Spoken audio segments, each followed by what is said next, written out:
هذا كل اللي ساير بسبب انه المغرب فازت على هولندا بكأس العالم، فالجمهور المغربي قرر يعني يحتفل يعني، فما اعطاهمش الشرطة حق الشرطة الهولندية حق التحفيل، فتعامل معهم كما في الفيديو يعني معنى كلام فيش حرية للتعبير زي ما هو بيحكي الغرب. هاي قصدنا كل هذا والضرب وملاحقتهم وحبسهم كل هذا عشان قاعد يحفلوا مظاهرات سلمية يعني، هاد عشان فريقهم يعني فاز.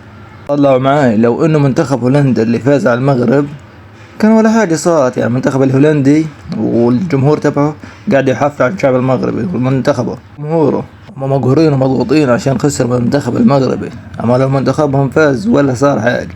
بالعكس يمكن اي واحد من المنتخب المغربي لو صار مثلا خلاف بينه وبين الهولندي بصير المصلحة للهولندي. فوق القصة للشاب الفلسطيني هيا في التعليقات.